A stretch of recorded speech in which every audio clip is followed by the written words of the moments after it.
तंत्रिका तंत्र के बारे में पढ़ेंगे। तंत्रिका तंत्र हमारे शरीर के पूरे बॉडी को कंट्रोल करता है। तंत्रिका तंत्र क्या करता है? हमारे शरीर के पूरे बॉडी को कंट्रोल करता है।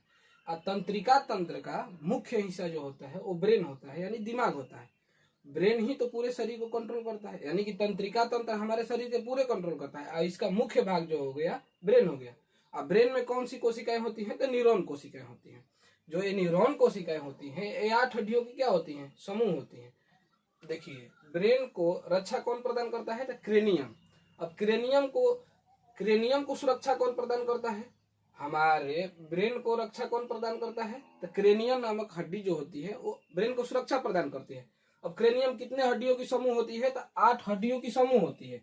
और ये हड्डियां जहाँ जुड़े होते हैं, जैसे मान लीजिए ये ब्रेन की हड्डी हो गए, और जो जुड़े यहाँ इन्हीं को बोलते हैं रेशेदार जोड़ बोलते हैं, फाइब्रस ज्वाइंट बोलते हैं इंग्लिश में। इनको रेशेदार को जोड़ को क्या बोलते हैं इंग्लिश में? फाइब्रस ज्वाइंट बोलते हैं। जहां ये हड्डियां जुड़ी होती हैं उनको क्या बोलते हैं? फाइब्रस ज्वाइंट बोलते हैं। और ये हड्डियां क्रेनियम नाम के जानी जाती है। यानी कि जो ब्रेन को सुरक्षा प्रदान करती है वो हड्डी कौन होती है? क्रेनियम होती है। और क्रेनियम जहां जुड़े होते हैं उनको फाइब्रस ज्वाइंट बोलते हैं, यानी रेशेदार जोड़ बोलते हैं। अब देखिए, जो ब्रेन है इसको एक झिल्ली भी सुरक्षा प्रदान करती है। जैसे मान लीजिए हमारे हाथ की अंगुलियां हैं, अब अंगुली हम इससे मोड़ लेते हैं या इसे फैला लेते हैं, जहां ये जुड़े होते हैं इनके बीच में क्या होता है? कार्टिलेज होता है। कार्टिलेज के सहारे ही तो हम इसको मोड़ते हैं और फैलाते हैं। इसी तरह हमारे ब्रेन के ऊपर अगर मान लीजिए ब्रेन है तो ब्रेन के ऊपर एक पतली झिल्ली होती है। ये झिल्ली कौन सी होती है? तो मेनिनजाइट नाम की झिल्ली होती है। अगर मान लीजिए कोई अगर प्रहार किया आपके सिर पर, तो अगर क्रेनियम टूट जाता है, क्योंकि क्रेनियम कितने हड्डियों का समूह है? 8 हड्डियों का। अगर एक क्रेनियम टूट गया तो वो किस पर असर पड़ेगा? मेनिनजाइट पर। तो अगर मेनिनजाइट पर असर पड़ता है तो मेनिनजाइटिक्स नामक रोग होता है। इसीलिए बोला जाता है कि आप किसी को सुरक्षा प्रदान करिए या नहीं करिए, लेकिन सिर को जरूर सुरक्षा प्रदान करिए ताकि आपके सिर में चोट न लगे, क्योंकि सिर में सेल डिवीजन नहीं होते हैं। क्योंकि सिर में कौन सी कोशिकाएं पाई जाती हैं? तो न्यूरॉन कोशिकाएं पाई जाती है। और न्यूरॉन कोशिकाओं में क्या होता है? सेल डिवीजन नहीं होता है। 90% ब्रेन के हिस्सों में न्यूरॉन कोशिकाएं पाई जाती हैं। 90% हिस्सों में कौन सी कोशिकाएं पाई जाती हैं? ब्रेन की कोशिकाओं में न्यूरॉन कोशिकाएं पाई जाती है। और इनमें क्या होता है? सेंट्रोसोम नहीं पाया जाता है। ब्रेन के न्यूरॉन कोशिकाओं में क्या? सेंट्रोसोम नहीं पाया जाता है।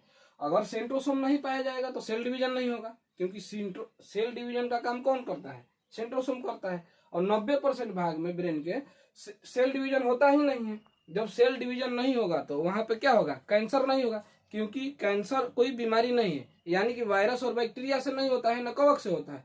ये किससे होता है? तो हमारे कोशिकाओं के विभाजन से, यानी सेल डिवीजन से होता है। और ब्रेन में ट्यूमर होता है तो आखिर ट्यूमर होता कहाँ है? तो वो 10% भागों में ग्लियल सेल पाया जाता है।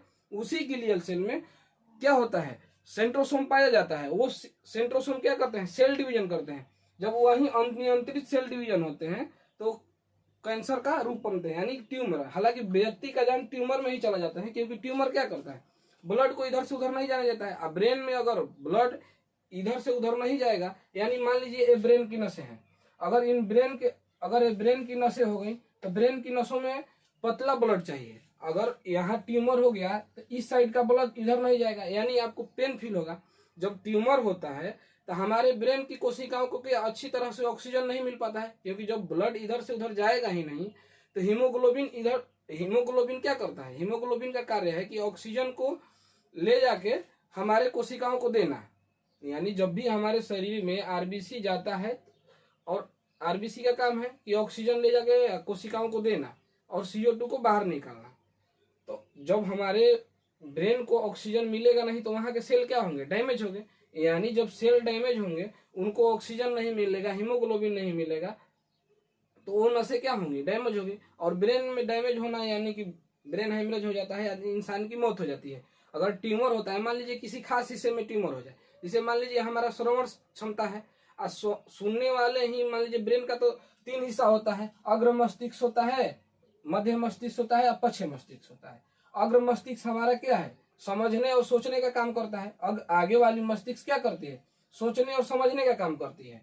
मध्य मस्तिष्क हमारा हो गया जो, अगर इसको मान लीजिए हमारा सुनने वाला है, हम बोलते हैं, इसको मान लीजिए जिसे हमारे स्टोरेज कहाँ होते हैं? तो पश्चिम मस्तिष्क में होते हैं। पीयूष ग्रंथि कहाँ पाई जाती है? पश्च मस्तिष्क, इसी को सीपीयू बोला जाता है ब्रेन का। अगर मान लीजिए इसी हिस्से में ट्यूमर हो जाए तो हमारे सुनने की क्षमता क्या हो जाएगी, कम हो जाएगी। अगर मान लीजिए सर्जरी किया गया, वहां के सेल डैमेज हो जाएंगे, अगर सुनने वाले कोशिकाएं अगर नष्ट हो जाती हैं तो हम कैसे सुनेंगे। तो इसीलिए ट्यूमर में ही इंसान की क्या होती है, अगर ट्यूमर को भी अच्छा से सर्जरी न किया जाए तो वो क्या होगा, इंसान की मौत हो जाएगी। देखिए लिखे हुए भी गिलियल कोशिका पाई जाती है, किसमें, सिर्फ 10% भाग में गिलियल कोशिका पाई जाती है, जिसमें क्या होता है, कोशिका विभाजन होता है। यानी कि ब्रेन ट्यूमर कहाँ होता है, गिलियल सेल में होता है। ब्रेन ट्यूमर अगर किसी इंसान को हुआ तो कहाँ होगा, गिलियल कोशिका में होगा, क्योंकि जहां सेल डिवीजन होगा वहीं पर ट्यूमर होगा। अब देखिए न्यूरॉन कोशिका की लंबाई होती है, उसको क्या बोलते हैं, साइनेप्स बोलते हैं। न्यूरॉन कोशिका की लंबाई को क्या बोलते हैं, साइनेप्स बोलते हैं। न्यूरॉन कोशिका एक दूसरे से जहां जुड़ते हैं उन्हें क्या बोलते हैं, एक्सॉन।